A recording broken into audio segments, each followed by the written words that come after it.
Graça e paz, povo de Deus. Mais um programa, Tempo de Consagração. Quero que você veja uma palavra espetacular que Deus tem para você e para sua família hoje. Então, fica com a gente que Deus vai te abençoar nessa palavra.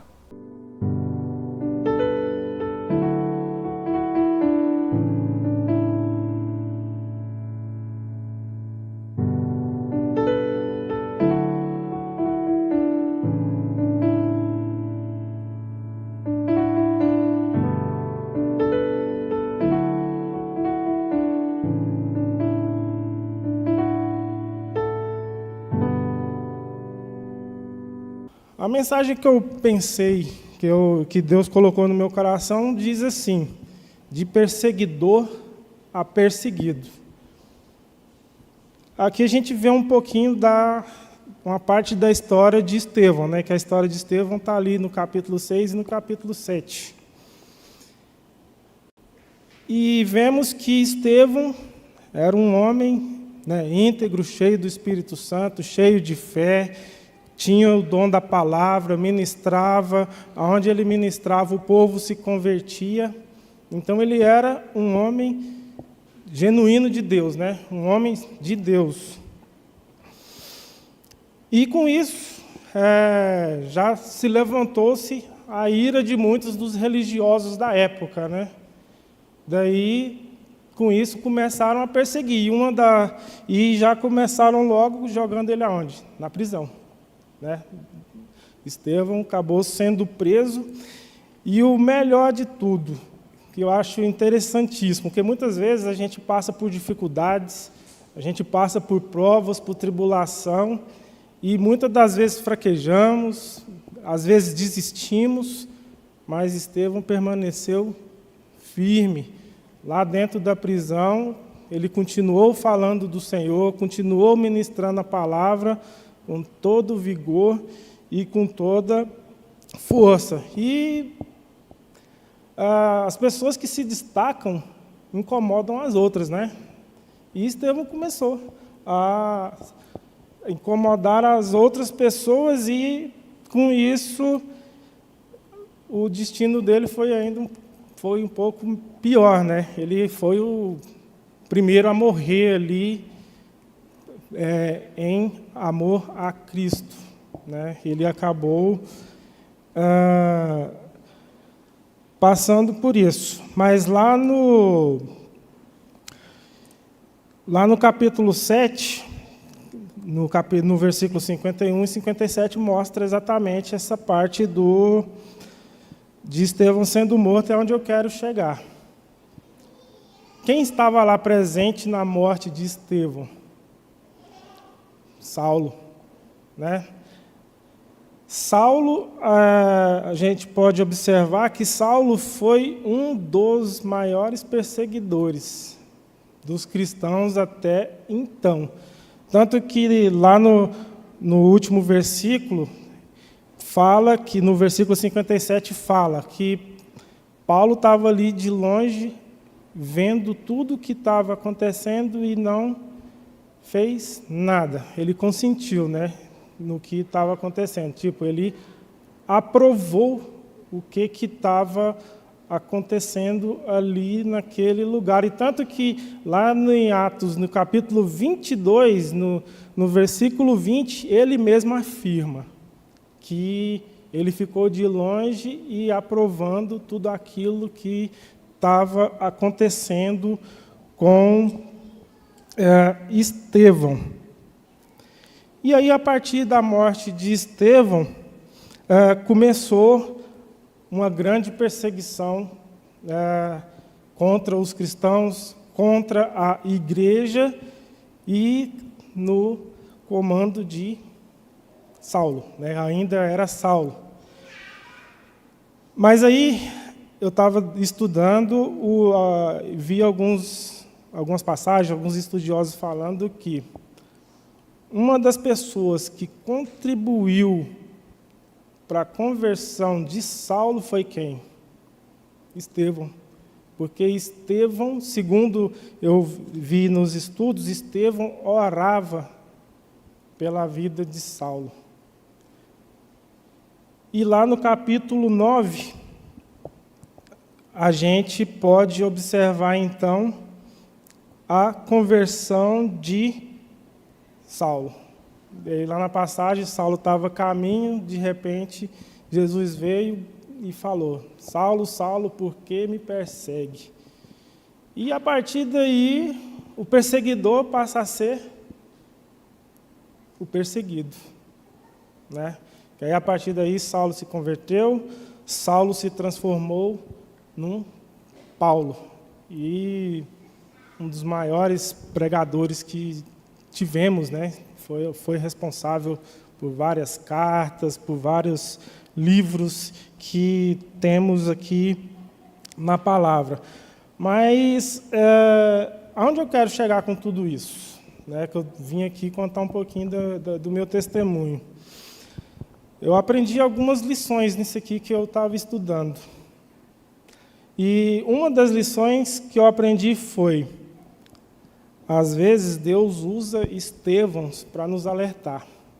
Às vezes Deus usa Estevãos para nos mostrar um caminho. Lá no ano de 1998, eu creio que foi o ano que Deus começou a trabalhar na minha vida. Eu me recordo que existia uma banda de música na cidade onde eu morava e eu comecei a participar dela. Comecei a participar, a tocar. E o detalhe é que o maestro lá dessa banda, ele era crente. E eu, particularmente, eu não gostava de crente de jeito nenhum. Eu não gostava de igreja, eu não gostava de ir na igreja, mas a paixão pela música fez com que eu continuasse. E, automaticamente, se o maestro era crente, as músicas seriam o quê? Né? Música de crente. E, por mais que a banda fosse uma banda de prefeitura, uma orquestra de prefeitura, mas as nossas agendas eram aonde? Na igreja, para minha alegria. Não gostava, gente. Eu ia porque gostava de tocar e confesso que eu ia também pelo sorvete que tinha no final do culto.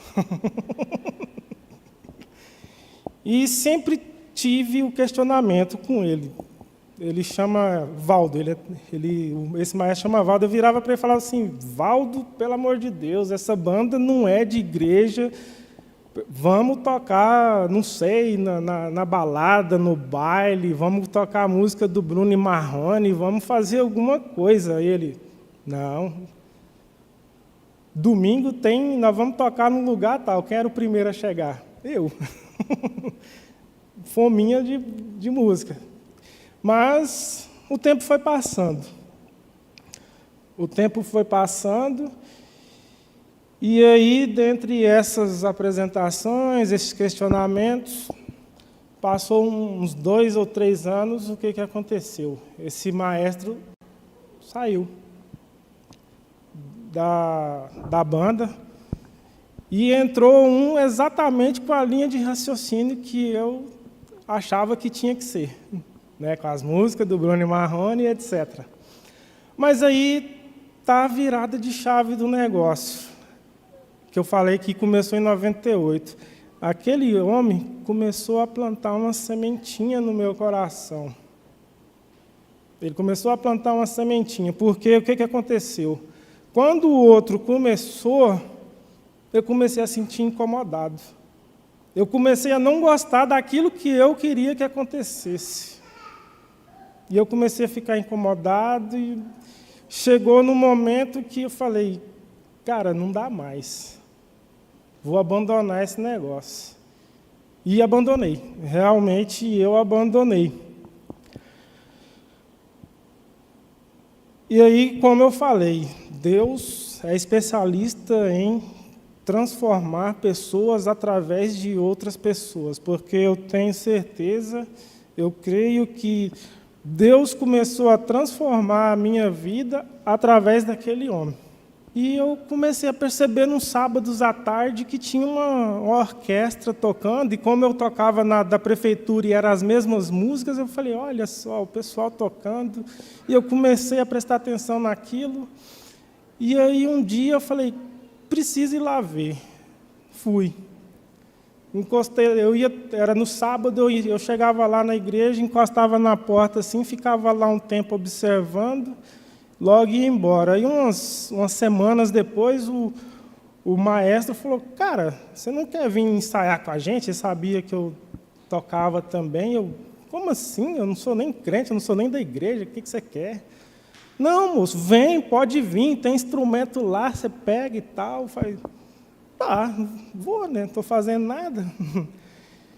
E comecei a ir. Fui uma vez, fui duas, fui três. E aí, num bom tempo desse, ele... Você não quer tocar com a gente no domingo, lá no culto e tal? Eu falei, cara, como assim? Eu nem sou da igreja. Não tem problema, pode vir. Se quiser, está aberta a porta. Eu resisti um tempo, continuei lá ensaiando e continuei resistindo. Mas, por fim, eu falei, tá, eu vou.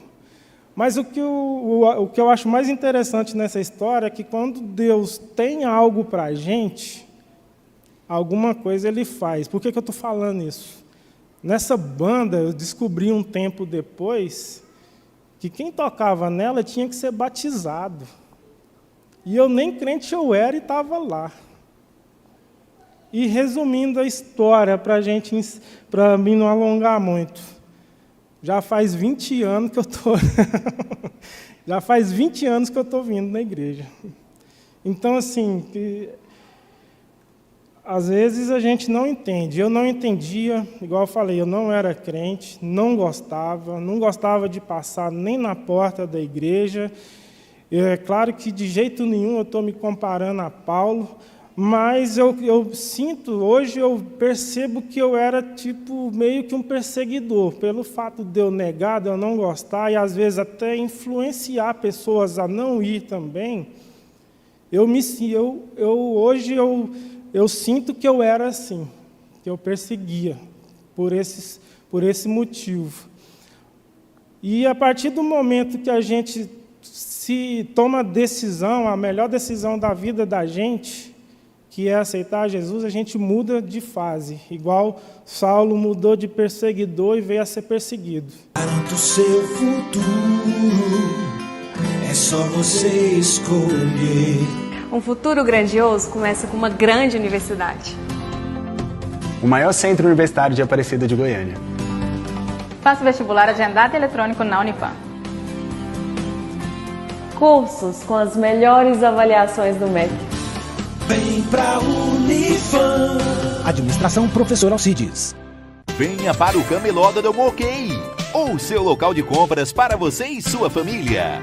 Aqui você tem conforto e segurança, além de lojas como eletrônicos, celulares, acessórios, lanchonete, com estacionamento próprio. Aberto de segunda a sexta, das 8 às 18 horas, sábado das 8 às 14 horas, na Avenida Anhanguera, no Praça A. A Matilha Lifestyle é uma marca que valoriza o espírito de amizade, coletividade e companheirismo. Somos uma matilha de pessoas que se apoiam, se inspiram e se divertem juntas. Queremos compartilhar com você nossa visão de viver em grupo, de cuidar uns dos outros, de celebrar nossas conquistas e superar nossos desafios. Venha fazer parte da nossa matilha e descubra um novo jeito de viver. Matilha Lifestyle, mais do que uma marca, um estilo de vida.